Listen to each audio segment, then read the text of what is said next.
Bienvenue à tous. Merci de votre présence. Aujourd'hui, on va parler de la mobilisation écologique des salariés et je vous présenterai un panorama des dispositifs de mobilisation qui est issu d'un projet de recherche qui s'appelle EcoTaf. Et donc, on est ensemble pour 1h30. Et donc, connecté, c'est l'ensemble des adhérents et des membres des 4 associations RSE nationales que vous voyez en bas de la slide. Et on y reviendra, j'y reviendrai rapidement. Quelques mots d'ordre du jour. Je laisserai la parole à Anaïs Rocci de l'ADEME pour dire quelques mots introductifs. Puis je présenterai ce panorama de manière assez détaillée. Il y en a pour une bonne trentaine de minutes. Et puis ensuite, on aura évidemment un temps d'échange, réactions, questions. Et puis, je garderai quelques minutes à la fin pour dire un mot de la suite et de la communication qu'on peut faire autour de cette étude qui est d'ores et déjà disponible sur le site de l'ADEME. Là, vous ne pouvez pas cliquer sur le lien, mais on vous le diffusera. Et donc, je laisse la parole à Anaïs Rocci. Ok, merci beaucoup. Bonjour tout le monde. Alors, je suis désolée pour ma caméra. Vous me dites si c'est vraiment trop pénible. Je couperai. Je sais pas pourquoi ça fait ça avec Zoom. Donc, je représente aujourd'hui l'ADEME. Je pense que tout le monde connaît donc l'Agence pour la transition écologique, qui est un opérateur de l'État pour la mise en œuvre de la transition écologique. Et donc, on travaille à faire évoluer, à contribuer à faire évoluer nos modes de vie, nos manières de consommer, de produire, de travailler, et plus globalement de vivre ensemble. Et notamment en mobilisant donc le grand public, mais aussi les entreprises et les collectivités dans la voie de cette transition, avec un enjeu à la fois d'articuler l'action individuelle, mais aussi les actions plus collectives, puisque l'action individuelle doit, pour être massifiée et prendre de l'ampleur, doit évidemment s'inscrire plus largement dans une dynamique plus collective. Et donc, on était très intéressés par cette étude qu'a proposée Gaëtan, et donc je remercie beaucoup pour travailler sur ces dispositifs collectifs qui viennent du coup soutenir l'engagement des salariés.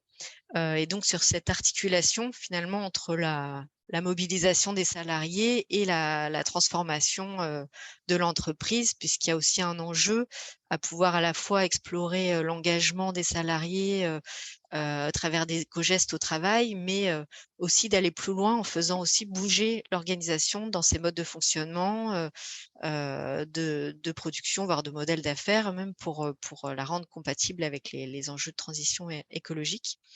Et donc, pour nous, c'était vraiment important de pouvoir associer aussi un certain nombre de partenaires pour travailler à la fois avec et pour les entreprises et ces réseaux RSE.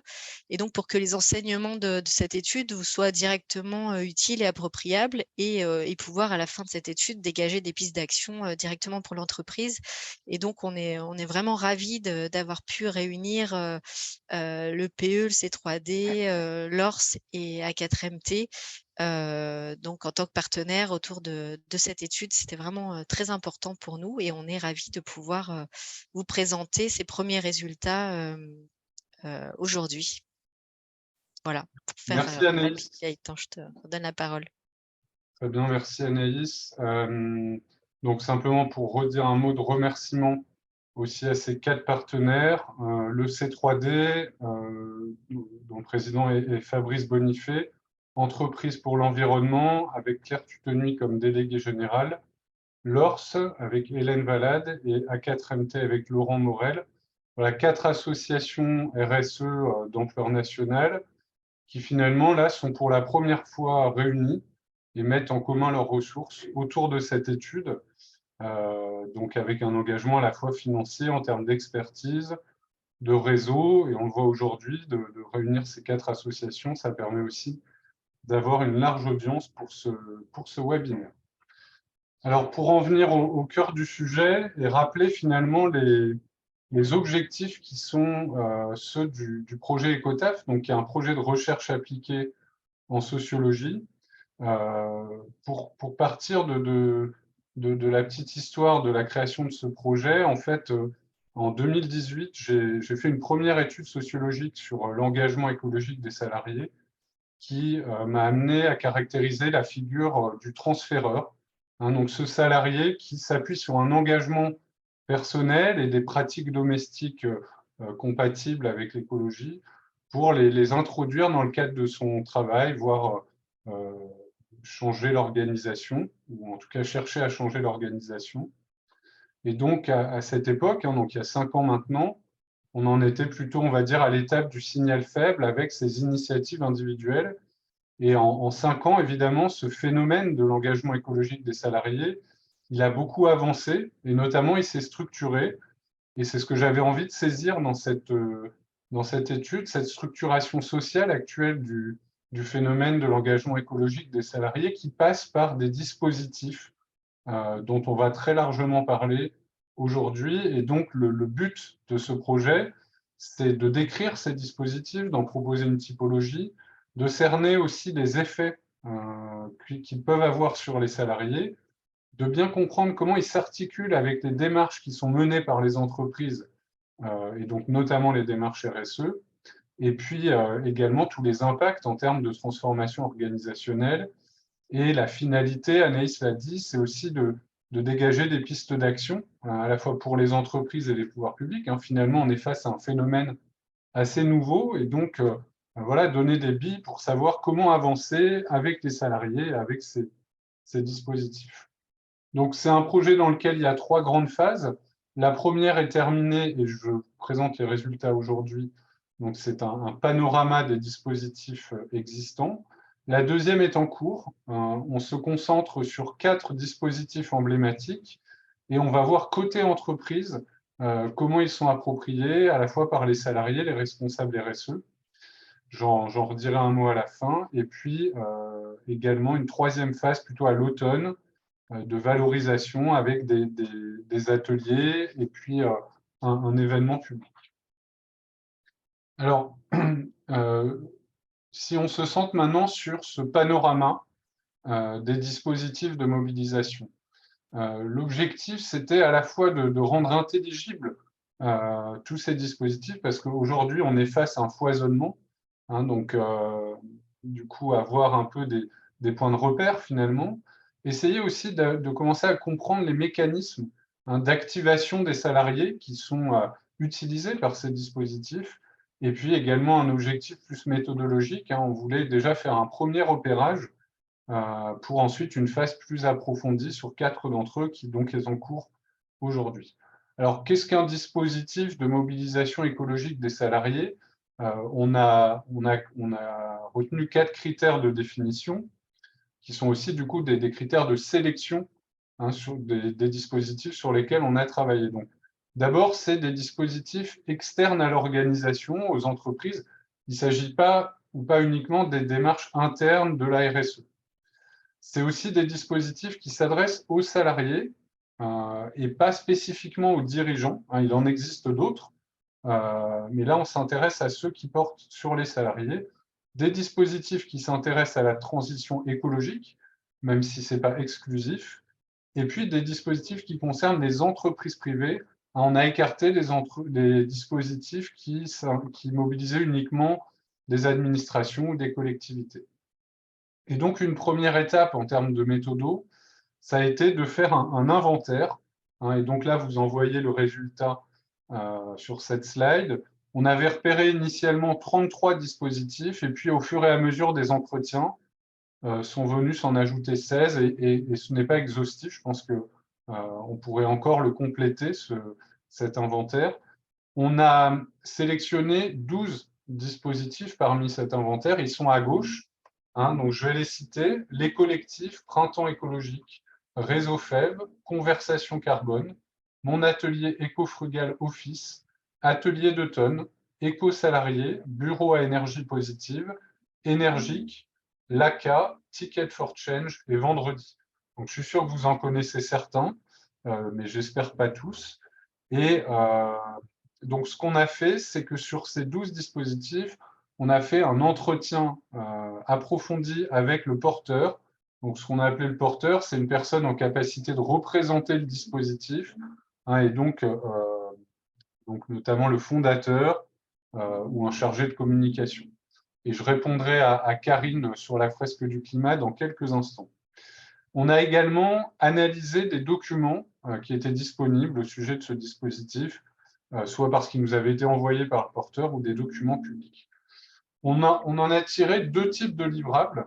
Un premier type de livrable, c'est des fiches d'analyse par dispositif. Donc ça, je ne vous le présenterai pas aujourd'hui, puisqu'on est sur quelque chose d'assez longitudinal, mais sachez que dans le rapport, vous avez ces fiches qui vous permettent de mieux connaître et de mieux comprendre comment fonctionnent ces 12 dispositifs. Donc, vous avez une première page synthétique et puis ensuite 2 pages un peu plus détaillées avec, vous le voyez, le mode d'intervention, les points forts, la cible privilégiée, la manière d'impliquer les salariés, d'où vient le dispositif, leurs impacts, que ce soit en termes de portée ou de limite, et puis les perspectives. Voilà, mais ce que je vais vous présenter aujourd'hui, c'est l'analyse transversale, hein, donc, qui figure également dans le rapport. Donc, les éléments de comparaison entre ces 12 dispositifs, le but étant d'en tirer finalement des enseignements un peu plus généraux sur la mobilisation écologique des salariés. Et donc, je commencerai par la genèse. Je vous présenterai ensuite des éléments de typologie. On verra ensuite les postures qui sont assez variables, hein, que ces dispositifs prennent vis-à-vis des salariés. Je détaillerai ensuite la manière dont ils s'insèrent dans les entreprises et puis enfin les perspectives pour le développement de ces dispositifs. Donc, comme l'a déjà dit David Laurent d'Entreprise pour l'Environnement, je ne vais pas m'arrêter pendant la présentation pour prendre vos questions, donc ce sera plutôt à la fin. Par contre, vous avez la possibilité de réagir, d'échanger, de poser des questions dans le chat pendant la présentation, et vous êtes habitués à ça, mais je vous demande évidemment de couper vos micros. Alors, première partie, finalement, d'où viennent ces dispositifs? Et pour répondre à Karine, donc autour de la fresque du climat, évidemment, en fait, ces dispositifs s'inscrivent dans le sillage, hein, de la fresque du climat, qui est un peu le dispositif mainstream sur le sujet. Aujourd'hui, c'est un vrai succès, plus d'1 million de personnes. Et finalement, la fresque du climat a ouvert un boulevard pour un certain nombre de dispositifs, d'ateliers, on le verra. Et finalement, cette diffusion à très large échelle de la fresque, elle a normalisé le recours à ces ateliers dans le monde du travail. Donc, on a fait le choix de ne pas enquêter sur la fresque en tant que telle, c'est déjà un terrain saturé. Et puis, on avait envie de s'intéresser finalement à la forêt, hein, qui se cache derrière l'arbre de la fresque du climat. Et effectivement, on a découvert ce que l'un des enquêtés a appelé une Sustainable Valley à la française. Donc, c'est tout un écosystème. Alors, en sociologie, on va plutôt parler de milieu social, hein, donc des porteurs de dispositifs qui se connaissent, voilà, et qui finalement, un milieu social qui croise différentes cultures, qui sont celles du monde associatif, des entreprises de l'ESS, mais également des startups de la tech.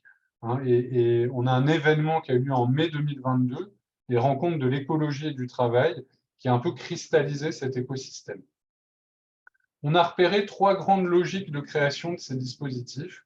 La première, c'est au départ un dispositif plutôt ciblé pour le grand public, qui a rencontré un succès inattendu auprès d'une cible salariée ou entreprise.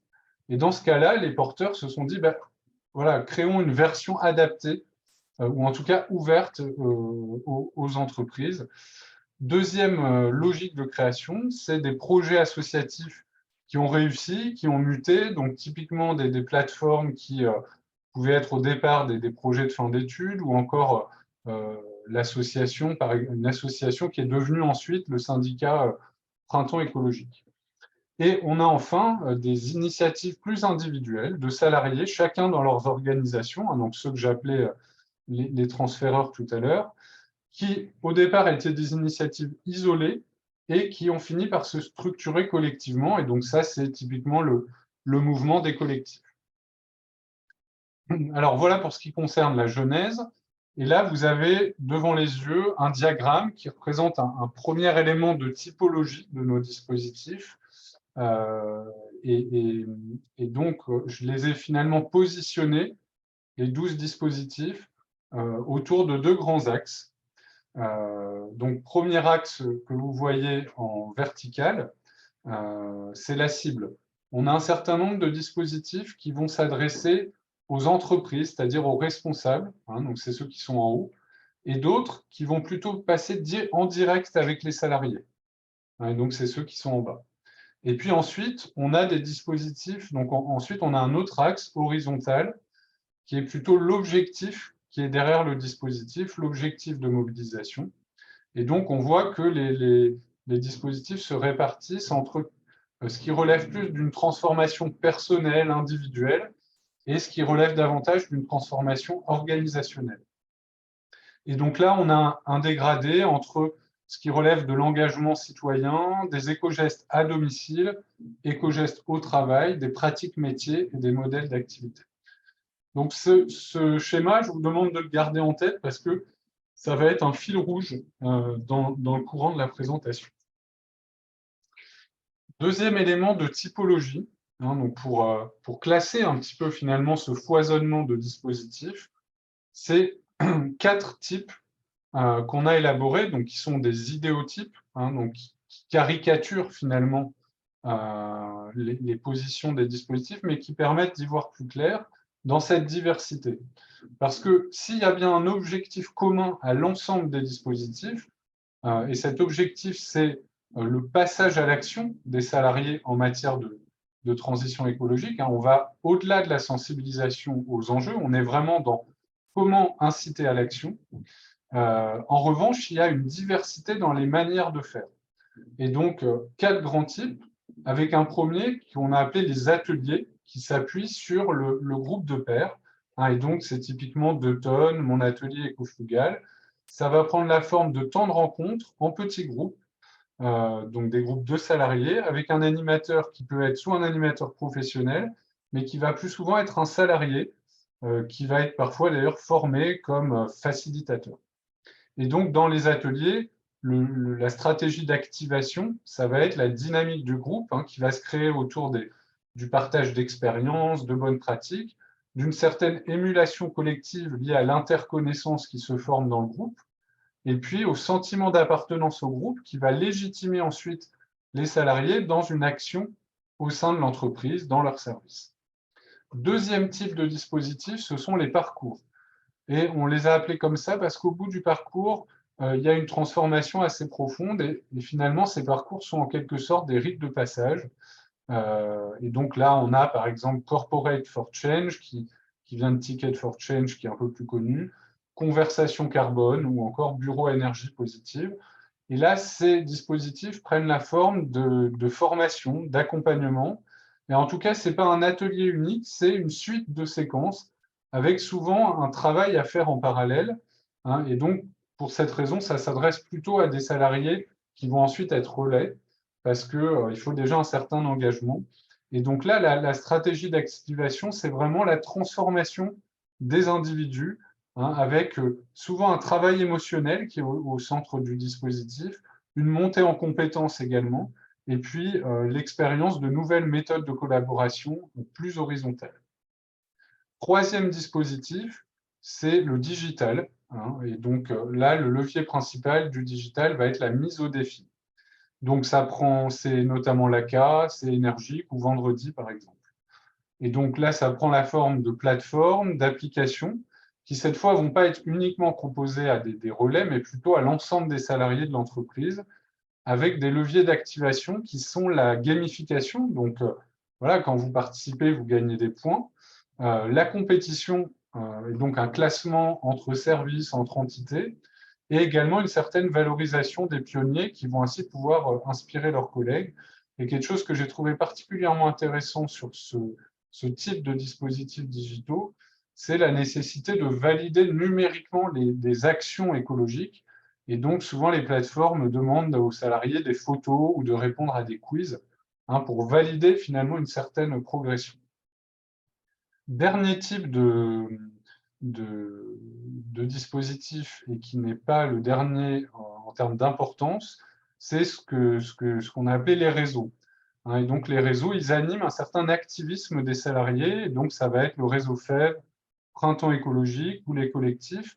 Et donc là, ils prennent la forme de fédérations, de groupes de salariés en entreprise, qui vont jouer un rôle d'accompagnement de la création de ces groupes en entreprise, et puis de soutien à leur développement.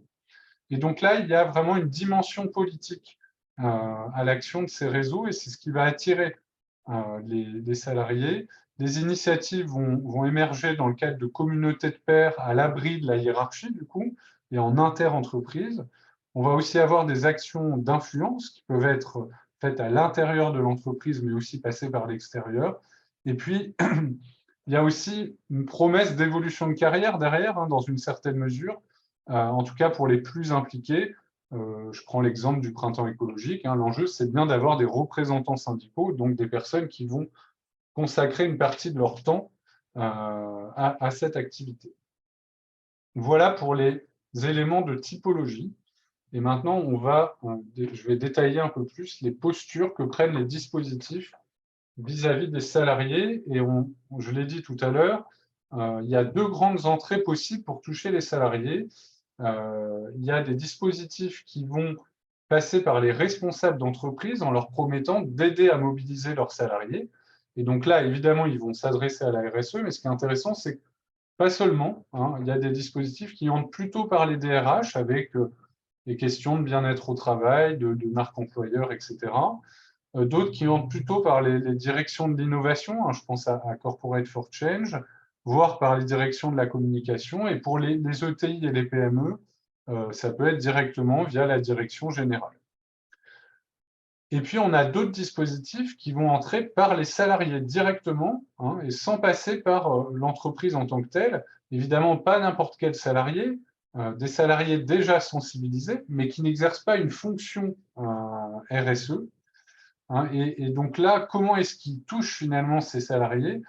C'est principalement à travers des actions de communication. Alors, peut-être la plus connue, c'est la tribune des collectifs dans les Échos, il y a un peu plus d'1 an maintenant. Et puis, on a aussi LinkedIn, qui est une arène d'expression pour tous ces porteurs de dispositifs. Et il y a évidemment un recrutement ensuite qui se fait de proche en proche par le bouche à oreille entre salariés. Alors ça, c'était l'axe vertical du schéma. Et maintenant, pour détailler un petit peu l'axe horizontal que j'ai remis en dessous, ce qu'on voit, c'est que les dispositifs de mobilisation, ils travaillent sur des périmètres assez variables finalement et plus ou moins larges. Et donc là, ce qui est intéressant, c'est, je vais vous montrer que mobiliser les salariés sur l'écologie, ça ne veut pas forcément dire les mobiliser en tant que travailleurs, ça peut être aussi les mobiliser en tant que consommateurs, voire citoyens. Et donc, un certain nombre de dispositifs vont vraiment travailler sur l'engagement citoyen et donc vont finalement être sur quelque chose qui est hors travail. Mais il y a bien un intérêt pour l'entreprise, c'est que ça augmente finalement le capital d'engagement des salariés et que du coup, ça représente ensuite un acquis pour l'entreprise qui souhaite impliquer les salariés sur sa propre stratégie de transition. D'autres dispositifs vont entrer par les pratiques au domicile. Alors, c'est souvent hybride, ils vont aussi parler des pratiques au travail, mais l'idée qui est derrière les pratiques à domicile, c'est que ça va permettre d'intéresser les salariés et finalement d'impulser une dynamique qui va certes commencer par des changements dans la sphère privée, mais qui ensuite atteindra la sphère professionnelle. Les éco-gestes au travail, c'est évidemment un périmètre d'intervention. Alors, c'est plutôt vu comme une première étape, et jamais comme une fin en soi. Et il y a toujours l'idée qu'il faut aller au-delà de ces actions individuelles pour modifier les règles de la vie en entreprise, donc les règles collectives, voilà, qui sont notamment définies par le management ou les services support. On a ensuite un certain nombre et de plus en plus de dispositifs qui s'intéressent aux pratiques métiers. Donc, à partir d'un bilan carbone de l'entreprise, finalement, comment modifier les façons de produire de l'entreprise.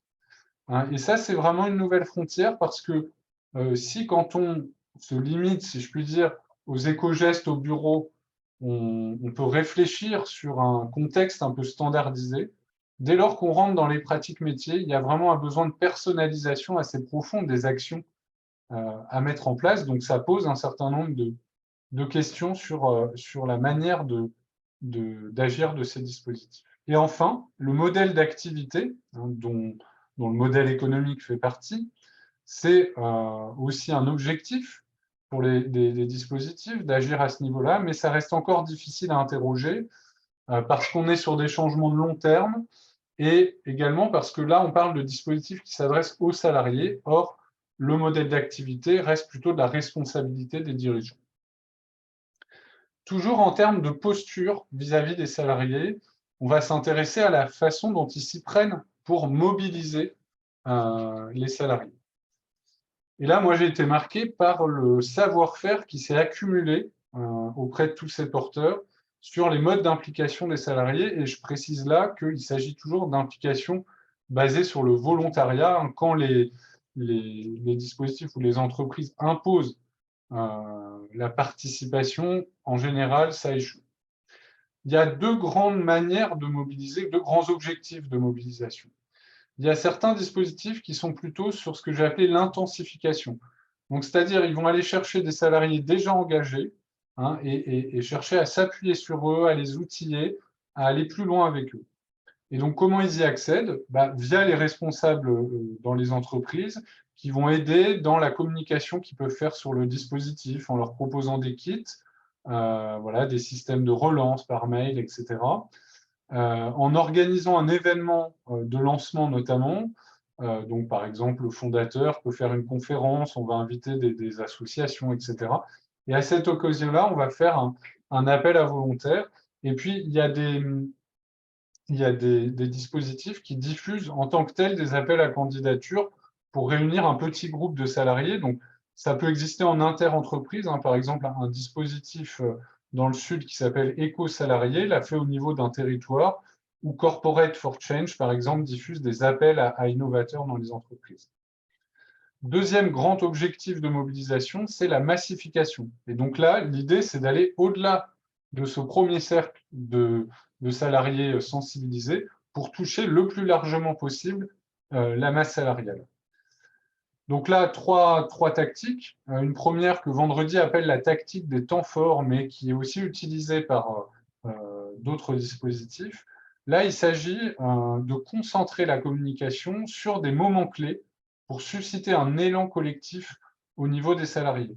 On ne va pas communiquer un petit peu toute l'année, mais on va se saisir d'occasions de communication, au hasard la semaine du développement durable, mais ça peut être bien autre chose, et on va vraiment concentrer la communication par tous les canaux possibles sur ce temps court. Autre stratégie qui fonctionne très bien, c'est le recrutement par les pairs. Donc ça peut être de la cooptation entre salariés. Pour organiser un atelier éco-frugal, il faut que le salarié recrute au moins une dizaine de ses collègues. Ça peut être du parrainage, les applis ont ce type de système-là, et ça peut être de la formation de salariés facilitateurs qui vont ensuite recruter à leur tour. Et puis enfin, je rappelle quelque chose que j'ai déjà évoqué, mais qui est vraiment un ressort important de massification, c'est les ressorts de la mise au défi, qui sont utilisés très largement par les plateformes, parce que en fait, cette gamification va permettre de toucher des gens qui ne sont pas forcément intéressés en tant que tels par la transition écologique, mais qui aiment bien jouer. Et il y a beaucoup de personnes qui ont ce profil joueur, et donc c'est une manière de les attirer. Je passe rapidement sur le troisième point de la slide, simplement pour dire que la profondeur de la mobilisation, elle ne va pas être la même, évidemment, selon les entreprises. Donc, si dans une petite entreprise, on peut aller à 80% de l'effectif concerné par le dispositif, dans une grande entreprise, ça sera un pourcentage moins important, même si au final, en valeur absolue, on touchera plus de monde. L'engagement syndical, il est évidemment déjà bien structuré dans les grandes entreprises. C'est pas pareil dans les petites. Et puis, une problématique quand même très spécifique sur les entreprises multisites, hein, donc par exemple, sur lesquelles certains dispositifs se spécialisent, comme l'ACA. Hein, donc, c'est ces entreprises qui ont de multiples petites implantations qui peuvent être des magasins, des agences. Et donc là, évidemment, la mobilisation des salariés doit être menée de manière différente. Alors, si on passe maintenant à la manière dont ces dispositifs rentrent dans l'entreprise et se déploient dans l'entreprise. Alors, on a vu qu'il y avait deux façons d'entrer dans l'entreprise. Pour les dispositifs qui passent par les responsables, par les directions. Comment est-ce qu'ils touchent ces directions? Alors, ils ne font pas de démarchage, ou presque. Quelques plateformes commencent à s'organiser pour en faire, mais ils n'en ont pas besoin, sinon. Ça passe par de la notoriété qu'ils acquièrent à travers de la communication dans les réseaux professionnels. Je parlais de LinkedIn tout à l'heure, mais ça peut être BFM, etc. Autre élément, c'est la participation des porteurs à des communautés. Donc, des communautés d'entreprises engagées, je pense à Bicorp, aux entreprises à mission, à la Perma Entreprise. Et puis, on a même des dispositifs qui créent leur propre communauté RSE ad hoc, hein, finalement, de responsables RSE, avec leurs clients, leurs partenaires, des prospects, voilà, et qui animent leur propre communauté. On a aussi une mise en lien entre les dispositifs et les entreprises qui se fait, pour certains d'entre eux, via les collectivités territoriales. Hein, vous le savez sans doute, ces collectivités, elles ont dans leurs objectifs de plan climat un enjeu à engager les entreprises sur de la transition. Hein, et donc, voilà, elles voient un intérêt finalement euh, à, à susciter des liens entre les porteurs des dispositifs et les entreprises. Parfois, les dispositifs entrent par les salariés au sein de l'entreprise pour toucher ensuite les responsables, mais voilà, c'est plutôt quelque chose qui prend du temps, hein, et donc ce n'est pas la stratégie privilégiée en tout cas par les porteurs. Alors, ce qui est intéressant aussi, et qui est une vraie porte d'entrée pour les dispositifs, c'est les coopérations qui se font entre les dispositifs. Donc, on a par exemple voilà, la fresque du climat qui travaille très bien avec Atelier d'automne. On a un certain nombre de dispositifs. Vendredi est assez central aussi dans l'écosystème parce que c'est un dispositif finalement contenant qui va intégrer tout un tas de dispositifs qui offrent plutôt un contenu comme Deuton, comme mon atelier éco-frugal. Donc finalement, ce qu'on voit, c'est que tous ces dispositifs ne sont pas vraiment aujourd'hui en concurrence. Alors certaines plateformes peuvent l'être, mais ils ont surtout un enjeu commun qui est d'évangélisation des entreprises. Et donc, ils vont souvent travailler main dans la main, se recommander, voire construire des offres communes. Hein, et on a plusieurs dispositifs finalement qui, pour certaines entreprises, ont construit un parcours. Donc, on commence par la fresque, on continue par Deuton, et ensuite, on va sur des choses plus impliquantes, comme un parcours intrapreneur de Corporate Fortune. Voilà, pour donner un exemple. Quelles sont les entreprises touchées par ces dispositifs aujourd'hui? Alors, on en a une diversité, mais il y a quand même un cœur de cible. C'est plutôt des grandes entreprises, des ETI également, du secteur des services et de l'industrie. C'est beaucoup moins des petites structures de moins de 50 salariés. On a eu du mal, voire on n'a pas réussi à en identifier. Et je le cite parce qu'elle est ressortie à 5 reprises sur les 12 dispositifs. Orange a été citée comme une entreprise laboratoire pour plusieurs d'entre eux. Alors, on avance dans la présentation et toujours sur la question de l'insertion des dispositifs dans les entreprises, mais plutôt cette fois la question de leur déploiement, hein, une fois qu'ils sont rentrés. En échangeant avec les porteurs, on a identifié 4 critères de succès du déploiement de la mobilisation écologique en entreprise. Premier critère qui vous concerne au premier chef, c'est l'attitude de la RSE. Alors c'est un peu surprenant, mais certains porteurs nous ont dit « Ah non, non, la RSE n'est pas une aide pour mobiliser les salariés sur le plan écologique. » Alors pas tous, mais certains nous ont dit ça. Pourquoi? Parce que aujourd'hui, il y a un peu deux types de RSE. L'une d'entre elles est favorable à ces dispositifs, mais l'autre pas forcément.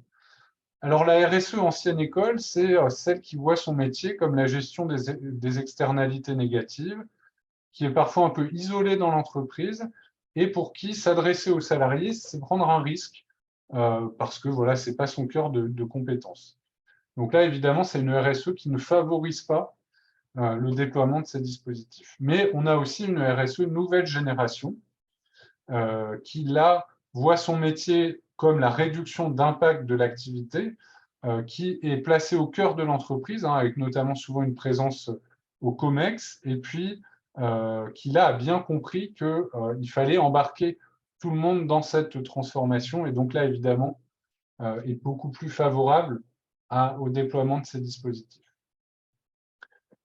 Deuxième critère, c'est l'engagement des responsables dans le suivi du dispositif, avec notamment une équipe pilote qui va suivre le déploiement du dispositif, qui est bien un dispositif externe, mais il y a besoin d'un portage interne. Ça peut aller jusqu'à un mi-temps, voire un plein temps sur certains gros déploiements. Et puis, le rôle de cette équipe, c'est aussi de montrer aux salariés que leurs propositions sont prises en considération et qu'il y a des suites qui sont données.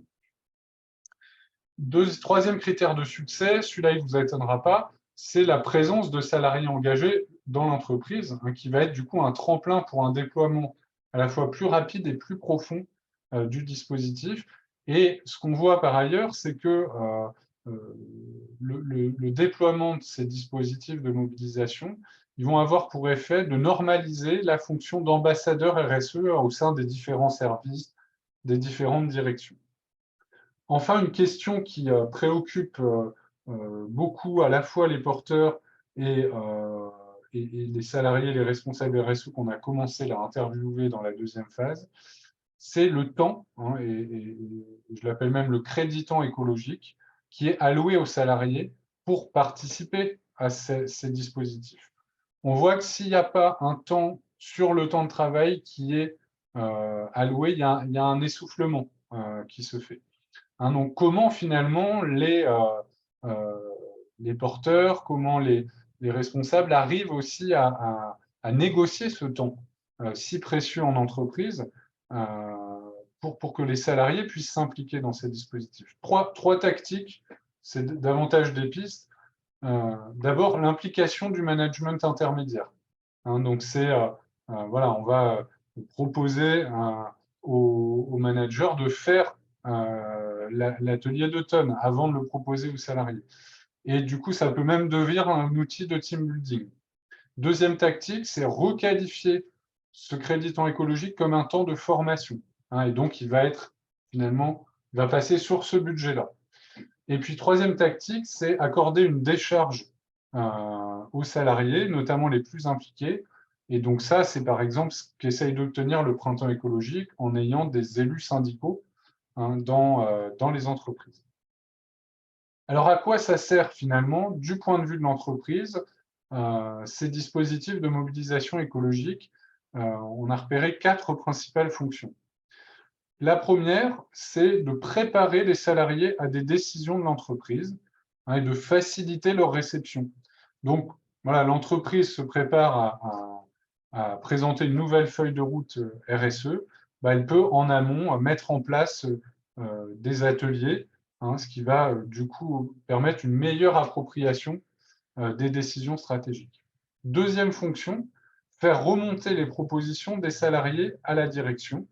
Et donc là, on a un ensemble les dispositifs sont organisés de plus en plus aussi pour permettre cette remontée d'informations, des temps dédiés à la fin des parcours ou des ateliers. Dans les plateformes, il y a des systèmes de boîtes à idées améliorés avec des votes, etc.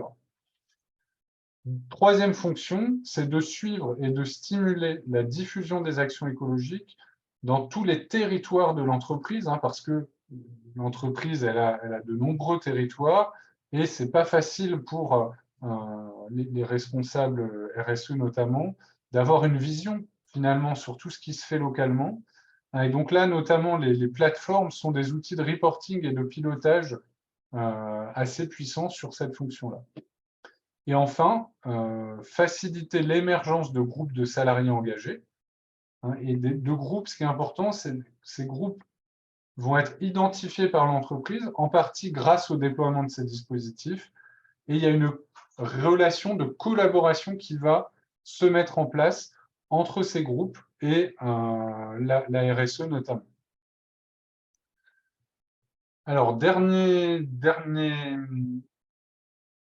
slide de présentation, et je vous laisserai plus la parole ensuite, autour des perspectives de développement que je vois autour de ces dispositifs. Qu'est-ce que j'entends par perspective de développement? C'est à la fois les questions de modèle économique et puis le changement d'échelle, hein, les capacités de changement d'échelle. Alors, premier élément autour du digital, parce que c'est là qu'on a une vraie dynamique de croissance aujourd'hui. Alors, d'abord parce que ces plateformes, elles ont été pensées pour la croissance.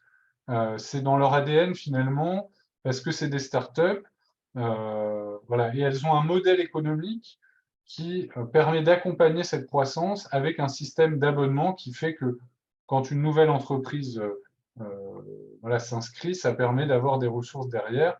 Et puis, dernier élément plus contextuel, c'est la crise du Covid qui, de manière générale, a accru le recours au digital dans la société et dans les entreprises en particulier. Et donc, finalement, ces dispositifs-là, de type plateforme, étaient prêts pour répondre à ce contexte-là. Sur les réseaux, donc les collectifs, Printemps écologique, etc., on a un fort potentiel parce que clairement, il y a une vraie demande des salariés d'être en réseau sur ces sujets-là.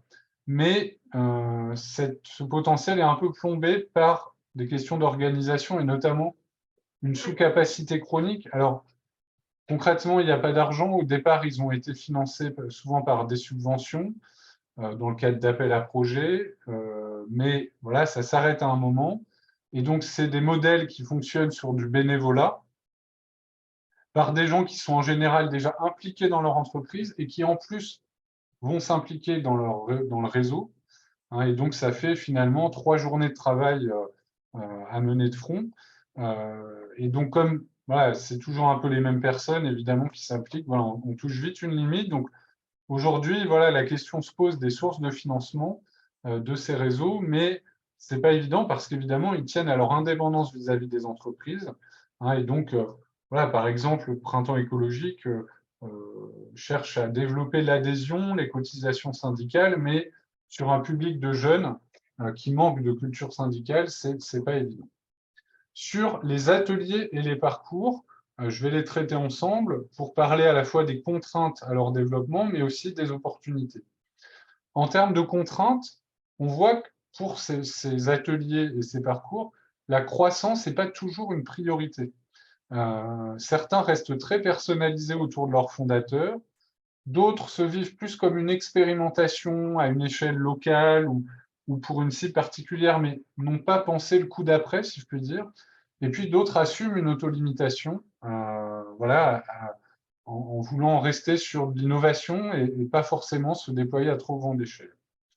On a aussi des difficultés de modèle économique, notamment pour ceux qui vendent leurs prestations à l'unité, où on voit que ça ne permet pas d'accompagner un développement. Et puis pour ceux qui sont plus liés aux collectivités locales, territoriales, comme par exemple la démarche éco-salariée portée par un CPIE ou la démarche bureau énergie positive portée par une ALEC, qui s'adresse bien à des entreprises, on voit que ça ne s'est pas dupliqué sur d'autres territoires et que les fédérations qui accompagnent ces associations locales n'ont pas vraiment joué un rôle de relais pour une diffusion à l'échelle nationale. Les atouts maintenant dans le développement de ces ateliers et ces parcours, il y a 2 leviers importants. Le financement par la formation. On voit que c'est quelque chose qui va permettre une stabilisation du modèle économique de ces dispositifs, voire une certaine indépendance vis-à-vis des entreprises quand ils arrivent à être accrédité compte personnel de formation, ce qui permet finalement de ne pas demander l'avis de l'entreprise pour se faire financer cette formation ou ce dispositif. Et puis, on a également plusieurs dispositifs qui commencent à former des animateurs professionnels. Certains d'entre eux formaient déjà des salariés facilitateurs. Mais là, l'idée, c'est de passer par des organismes de formation voilà, qui vont pouvoir déployer à beaucoup plus grande échelle. Donc là, ça suppose aussi un changement de posture pour les porteurs. Voilà, j'en ai terminé pour cette présentation. Et puis, ce que je vous propose, c'est que on prenne un petit peu de temps pour échanger. Vous avez le droit de rallumer votre caméra. On a une trentaine de minutes pour échanger. Il y a peut-être eu déjà des questions dans le chat, David? Oui, tout à fait. Donc, ce qu'on peut faire, c'est Gaëtan pourra fournir des éléments là sur les premières questions, et puis pendant ce temps-là, n'hésitez pas à préparer les questions suivantes. Donc, pour commencer, Gaëtan, peut-être une question la plus simple, et on reviendra au plus compliqué après. Euh, Tu as parlé tout à l'heure de certains dispositifs qui avaient eux-mêmes créé leur propre communauté. Est-ce que tu as les noms de ces dispositifs? C'est la question Euh, que je pense. ouais, effectivement. Par exemple, je peux donner l'exemple de l'ACA, donc une plateforme qui s'adresse aux entreprises multisites. Voilà, ils ont déjà ils ont une communauté de clients, mais qui rassemblent en fait régulièrement et ils animent finalement cette communauté de quelques dizaines de clients et ils y intègrent progressivement aussi des entreprises qui sont intéressées par les services. Donc voilà un exemple de communauté ad hoc qui se développe autour d'un dispositif. Ok. Et est-ce qu'on sait ces dispositifs fonctionnent? Ou Laurence, d'ailleurs, si vous voulez préciser votre question, n'hésitez pas. Donc le dispositif, c'est l'ACA. Le dispositif, c'est l'ACA, ouais. Je peux dire quelques mots de plus sur l'ACA, c'est ça la demande? Sur la façon dont ouais, la question était sur les facteurs de succès des communautés. Et Ah, Laurence, je vois que vous apparaissez, allez-y si vous voulez. Oui, c'est finalement qu'est-ce qui fait que ça fonctionne, parce qu'on sait que dans la durée, en fait, il faut vraiment qu'il y ait une impulsion, qu'il y ait quelqu'un qui soit avec beaucoup d'énergie pour pouvoir faire en sorte que la communauté vive. Qu'est-ce qui fait qu'au-delà juste de ces communautés, que ces programmes prennent vraiment, en fait? Vous en avez un peu parlé, mais peut-être revenir sur ce qui prend et ce qui ne prend pas, finalement. Alors, du coup, juste pour bien préciser et être sûr de m'être bien fait comprendre, quand je parlais de communauté autour des dispositifs, là, je parlais de communauté de responsables RSE, et que c'était une manière finalement pour les porteurs de dispositifs de développer une clientèle, pour, pour être concret. Euh, donc là, je ne sais pas si c'était là-dessus que votre question portait. Finalement, eux, ils s'investissent dans l'animation de ces communautés. Vendredi fait pareil, hein, la plateforme Vendredi, avec une communauté Slack. Hein, je crois qu'il y a plusieurs centaines de responsables RSE.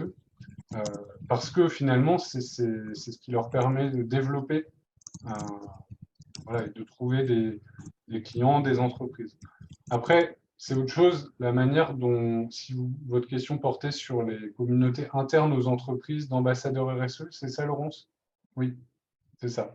Euh, donc là, c'est un peu plutôt le sujet de la deuxième phase de l'étude, hein, où effectivement, là, nous, sur cette première phase que je vous ai présentée, on a interviewé les porteurs des dispositifs, donc euh, on part plutôt de leur point de vue et on cherche à comprendre comment fonctionne le dispositif.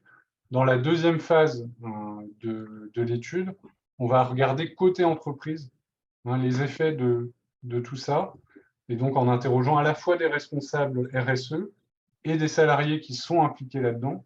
Et donc, j'aurai plus de réponses détaillées à vous fournir là-dessus dans quelques mois.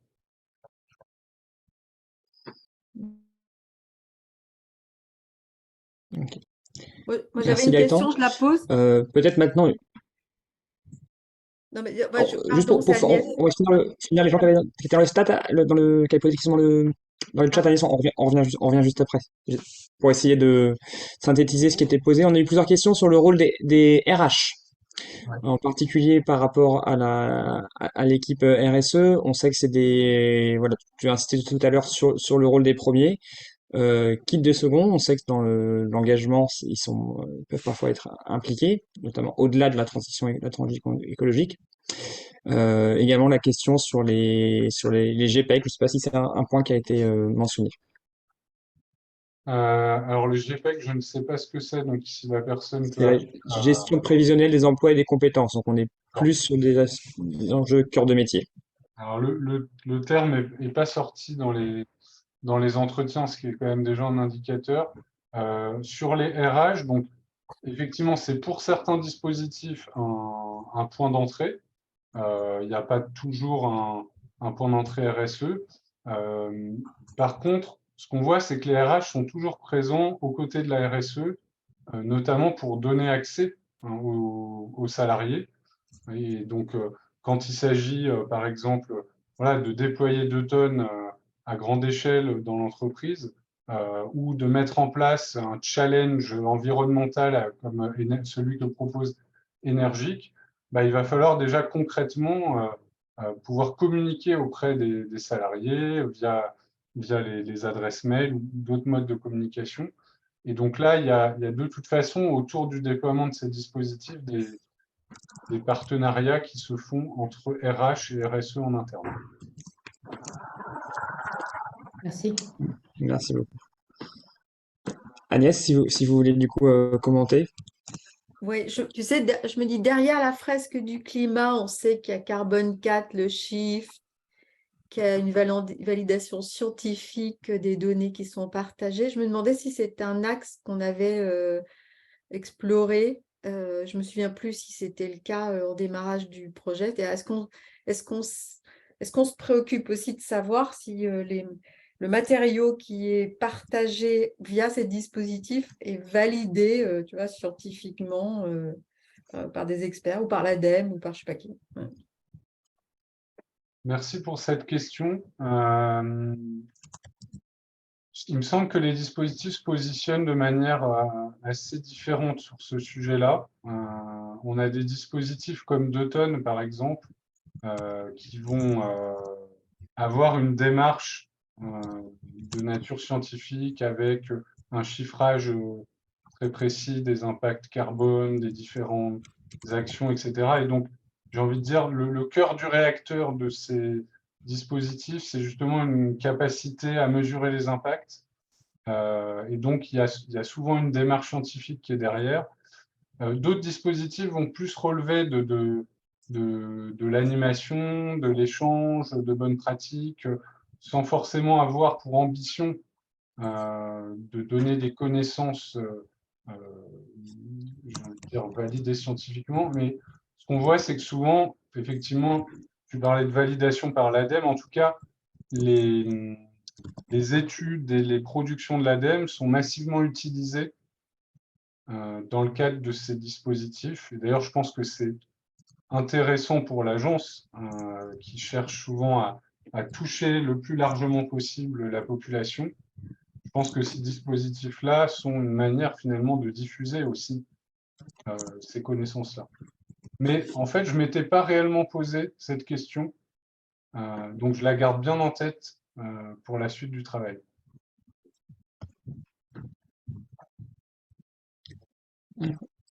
Et ensuite, on avait des interrogations relatives en fait à la taille des entreprises, à la fois des dispositifs peut-être plus orientés pour les tout petites, tu as abordé ce point-là tout à l'heure, et également dans l'autre sens peut-être la question du déploiement international. Ça pose également nécessairement des challenges en termes de langue, de culture, est-ce qu'il y a des exemples comme ça et comment est-ce que quelles modifications ou adaptations cela nécessite? Sur le déploiement international, alors c'est pour beaucoup de dispositifs, on n'en est vraiment pas là. Voilà, certains sont même, vous le verrez si vous jetez un coup d'œil dans les fiches, restent des dispositifs locaux voilà, ont déjà un premier panier d'entreprises partenaires, mais ça reste quand même limité. Certains sont plus ou moins prometteurs. Bon, d'autres dispositifs ont quand même déjà une assise importante. Donc, il y a des pistes, par exemple, chez Deuton, effectivement, d'adaptation et de déploiement à l'international. On sait que certaines entreprises l'ont fait. Par exemple, l'ACA aussi via les entreprises françaises, finalement, avec lesquelles ils travaillent, qui sont également implantées à l'étranger. Il y a cette demande, en fait, qui émerge en interne de ne pas se limiter au périmètre France, mais d'aller plus loin. Et donc, voilà, ça demande un travail d'adaptation, mais qui, en général, là, en tout cas, quand je faisais les entretiens il y a 3-4 mois, était en réflexion, en cours de démarrage, mais n'allait pas forcément plus loin. Et j'ai oublié la première question. À l'opposé, du coup, sur les toutes petites structures, est-ce qu'il y avait des dispositifs qui étaient plus appropriés? Alors, j'ai vu assez peu de petites structures, du coup, enfin, les dispositifs eux-mêmes disaient, les porteurs disaient que finalement, ils avaient du mal à toucher cette cible, notamment parce qu'il y a une question de financement. Voilà, les dispositifs ont un coût, les petites entreprises n'ont pas toujours le budget. Par contre, quand une petite entreprise est touchée, en général, ça va très vite et on touche rapidement une grande partie de la masse salariale. Voilà, sur les dispositifs portés par les collectivités territoriales, il y avait peut-être un peu plus, hein, donc par exemple bureau à énergie positive ou conversation carbone, il y avait peut-être un petit peu plus de PME. Est-ce que tu sais si dans les modèles, c'est des choses qui ont été intégrées? On peut penser effectivement quand on va aller dans des grandes entreprises, on va plutôt penser à des dispositifs très adaptés, et quand sur des petites des entreprises qui auraient développé dans le dispositif quelque chose qui peut être très facile à déployer, qui ne demande pas un accompagnement fort et qui du coup dans les coûts serait assez limité. Alors, bah, effectivement, quand on prend des dispositifs autoportés par les salariés, donc je prends par exemple mon atelier Éco-Frugal Office, voilà, c'est un dispositif où finalement, à part la bonne volonté de salariés, il y a un peu de temps, il n'y a pas besoin il n'y a pas de coût spécifique, puisque il n'y a même pas une formation du salarié facilitateur. Il va suivre un programme voilà, établi à l'avance et animer lui-même ses ateliers. Donc finalement, ça coûte pas, ça n'a pas de coût pour l'entreprise en tant que telle, mis à part la question du temps passé. Donc ça, je le disais, c'est un point dur, hein. Et puis sinon, je peux citer aussi le printemps écologique, qui là fait tout un travail dont j'ai pas pris connaissance en détail, mais je peux dire malgré tout que ils ont fait tout un travail d'outillage des PME voilà, autour des questions d'engagement syndical sur les aspects écologiques.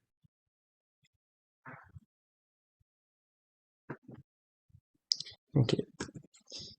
Pour rester sur le sujet sur le sujet financier, une question très intéressante. Est-ce qu'on a, ou est-ce que c'est prévu, ou est-ce que c'est envisageable de faire un ratio à l'euro par employé des différents dispositifs? Euh, question piège pour moi. Euh, le coût, en fait, de déploiement, c'est ça la question. Mhm. Bah, il est très variable, il est forcément très variable. Déjà, je veux rappeler qu'une partie des dispositifs étudiés, et en particulier les réseaux, ne coûtent rien à l'entreprise, puisque d'une certaine manière, ils sont complètement, ils vivent indépendamment des entreprises, ils ne s'adressent pas aux responsables RSE. Hein, donc, je parle des collectifs, printemps écologique, etc. Donc, là, la question du coût, c'est plutôt le coût de la gestion de ce type de phénomène en entreprise. Après, effectivement, il y des dispositifs qui fonctionnent plus sur le modèle de la prestation. Et donc, si on pense aux plateformes, si on pense aux ateliers, aux parcours, etc. Donc là, on a des coûts très variables. Je pense qu'on peut dire que les dispositifs les moins onéreux pour l'entreprise, et notamment quand c'est des grandes entreprises, c'est les dispositifs de type plateforme, parce qu'ils vont permettre, voilà, via des abonnements, une mutualisation. Voilà. Et puis après, on a d'autres dispositifs de type parcours, où là, l'idée, ça va plutôt être d'investir une somme du coup relativement conséquente, mais sur un petit groupe de salariés. Et donc là, il y en a même, on parlait des RH tout à l'heure, qui investissent sur les jeunes talents, je ne sais plus comment on appelle ça, mais voilà, les personnes qui sont promis à une carrière de dirigeant, et donc où on va leur proposer aussi des parcours de ce type-là, voilà, pour qu'ils intègrent aussi la dimension écologique dans leur réflexion. Donc des coûts assez variables, mais pas de ratio. Oui, on comprend que ça dépend également de l'objectif recherché et de la phase de maturité de l'entreprise. Merci beaucoup Gaëtan, merci beaucoup pour vos questions. Alors, j'ai l'impression qu'on a fait le tour des questions qu'il y a dans le chat. Si des gens veulent réagir ou commenter, n'hésitez pas à lever la main, ou à ouvrir votre micro, votre caméra. Ce qui serait intéressant, c'est d'avoir un peu votre sentiment sur cet état des lieux et comment vous vous positionnez en tant qu'entreprise par rapport à ça. Puis éventuellement, est-ce que cette présentation vous inspire des pistes d'action, qu'elles soient opérationnelles ou plus stratégiques? Ouais, moi, je trouve ça très intéressant et passionnant. Et ce qui serait intéressant, c'est effectivement de voir comment est-ce que ça métabolise, que ça dynamise en fait la démarche au niveau de l'entreprise et comment ça favorise la décarbonation, enfin toute la stratégie de transition. Et puis après, je pense à d'autres outils qui sont alors peut-être pas des plateformes, mais je ne sais pas si vous connaissez la théorie U, qui est un champ vraiment très intéressant et qui engage les individus et de façon à avoir un effet systémique. Ça pourrait être aussi une piste à creuser. Il y a la théorie U et aussi ce qu'on appelle le travail qui relie, ça a été développé par Joanna Macy, qui à l'origine était une activiste et qui travaille aussi sur le stress en fait des personnes par rapport à tout ce qui est climatique et comment on peut mettre des choses plus positives. Et donc, il y a des ateliers aussi Travail qui relie qui commencent à être proposés dans les entreprises avec aussi un travail sur les émotions, quelque chose de différent aussi. Merci Laurence. Peut-être Gaëtan, peut-être une question qui serait intéressante pour les participants, c'est ta perspective sur les liens qui ont été établis avec les directions RSE des deux et ces dispositifs. Est-ce que dans certains cas, ça a même pu être un peu perturbant de avoir quand même un peu certains ont eu l'impression de peut-être de perdre la main ou de pas comprendre ce qui se passait puisque il y a beaucoup de ces dispositifs qui sont effectivement du top-down. Est-ce qu'il y a des exemples de situations où ça a été compliqué? C'est des exemples où, voilà, il y a eu un temps d'apprentissage? Peut-être pour les participants, je pense que ça sera assez intéressant d'avoir cette perspective. Alors ma réponse, elle sera forcément incomplète parce que les entretiens avec les responsables RSE sont en cours. Donc du coup, finalement, les réactions dont je vais vous faire part, c'est plutôt la manière dont les porteurs de dispositifs ont relaté ou interprété les réactions des services RSE.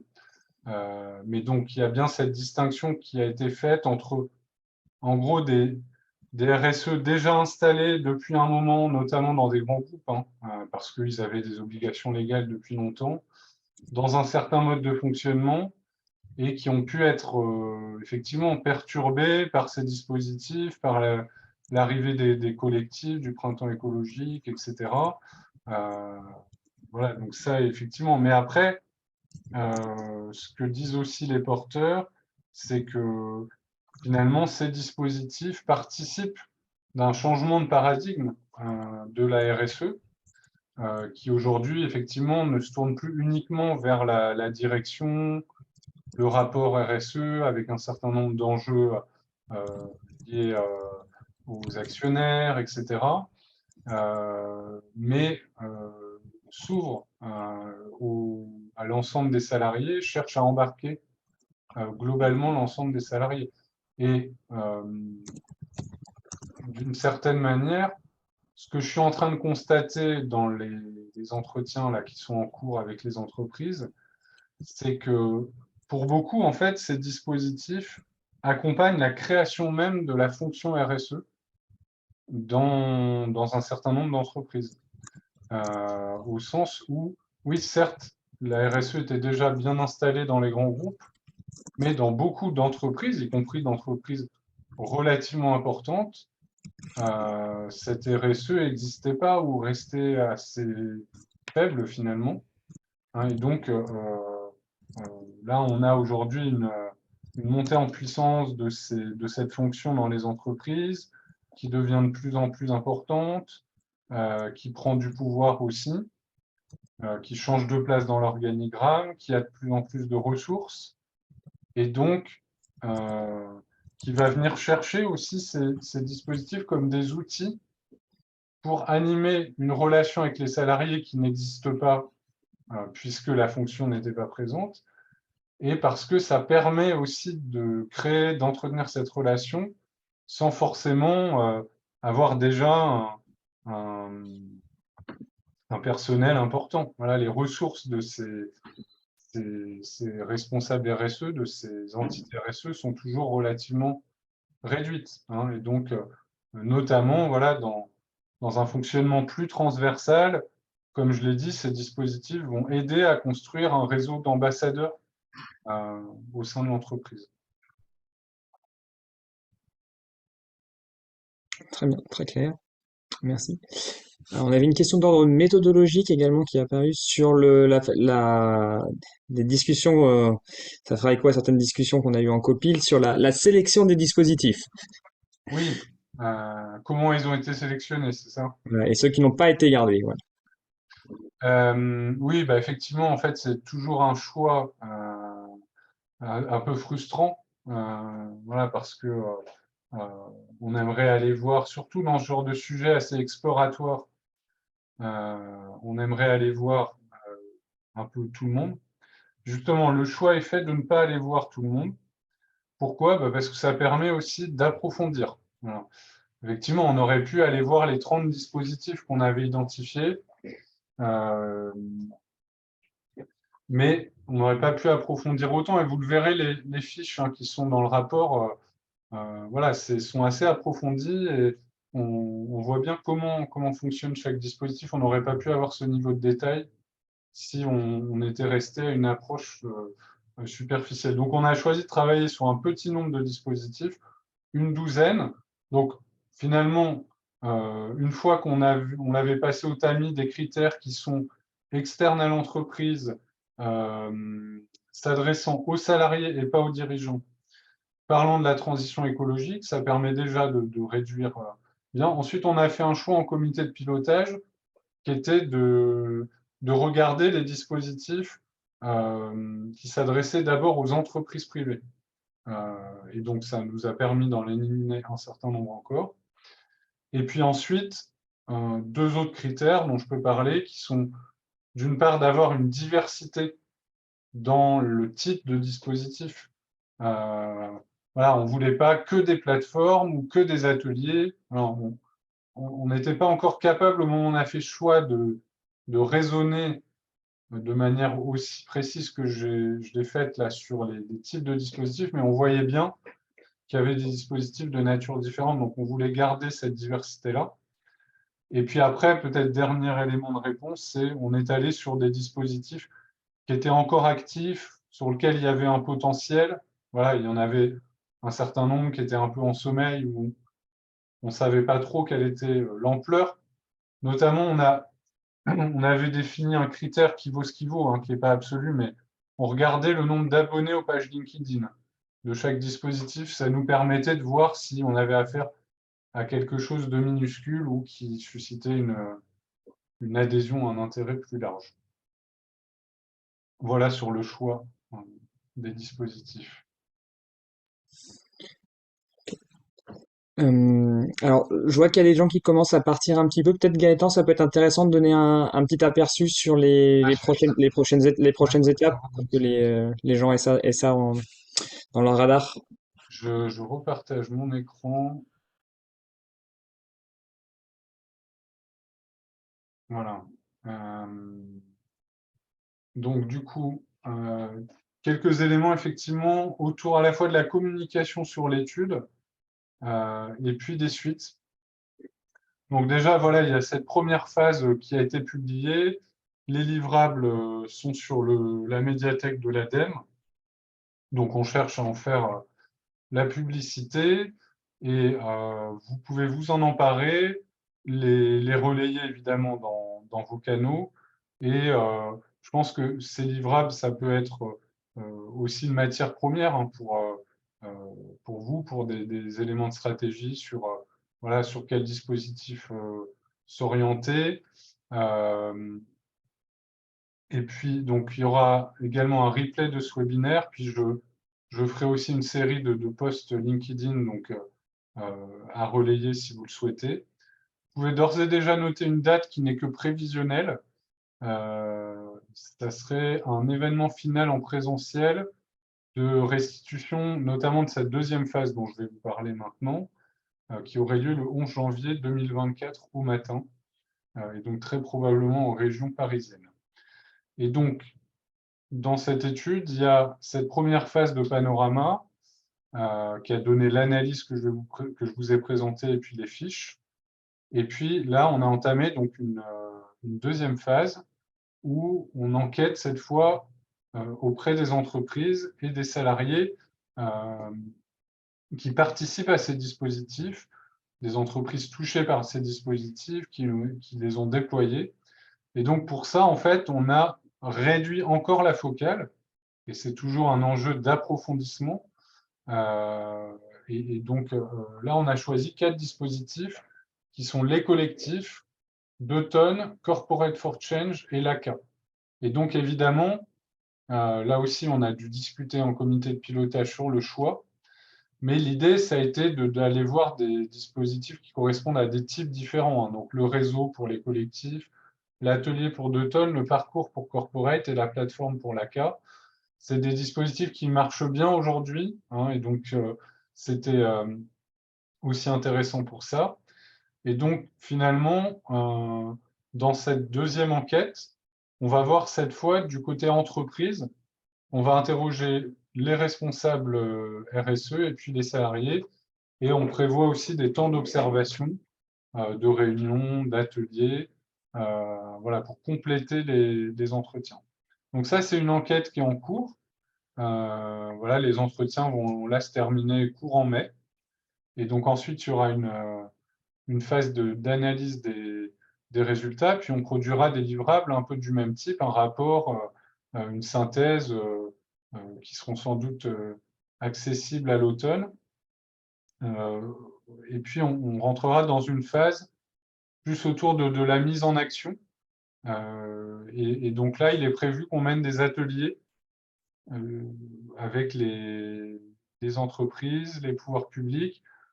Donc c'est principalement l'ADEME, les 4 réseaux RSE partenaires, mais aussi, pourquoi pas, certains porteurs de dispositifs hein, qui sont globalement désireux voilà, d'échanges avec l'ADEME, avec les réseaux, avec les responsables RSE de manière générale. Et donc, on sera peut-être amené aussi à solliciter certains d'entre vous pour participer à ces ateliers de réflexion. Voilà un peu pour les prochaines étapes.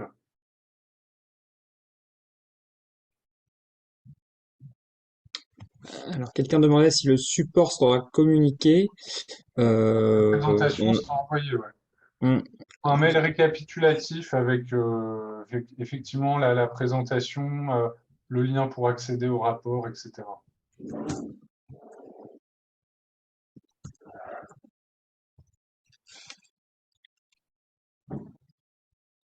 Est-ce que nous avons une ou deux réactions aux questions finales?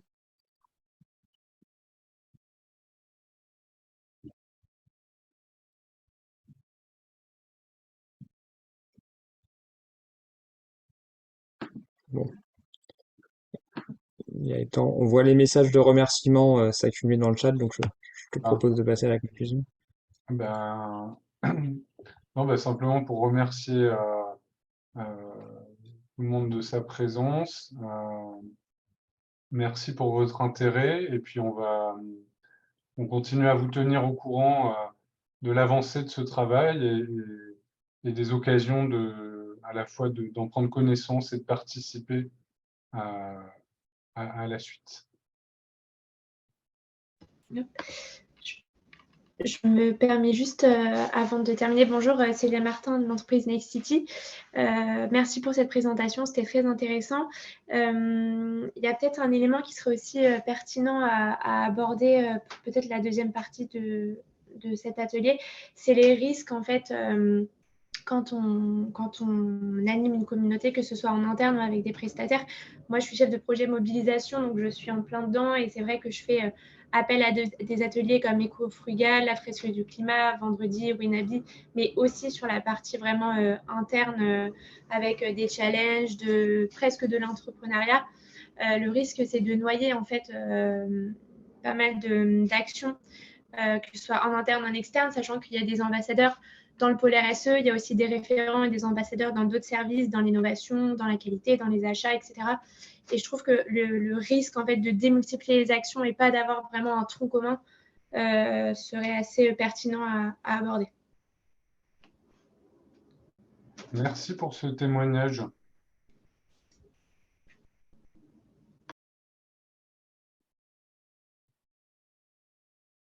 Est-ce qu'il y a d'autres témoignages ou questionnements pour la suite du travail? Je suis preneur.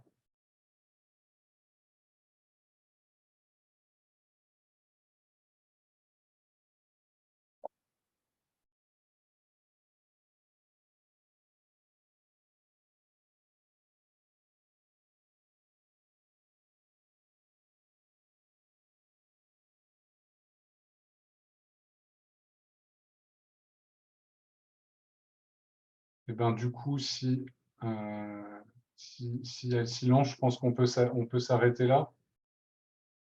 Merci à tous. Et puis, donc, vous aurez de nos nouvelles très prochainement. Merci Gaëtan. Bon après-midi. Au revoir. Merci beaucoup. Au revoir.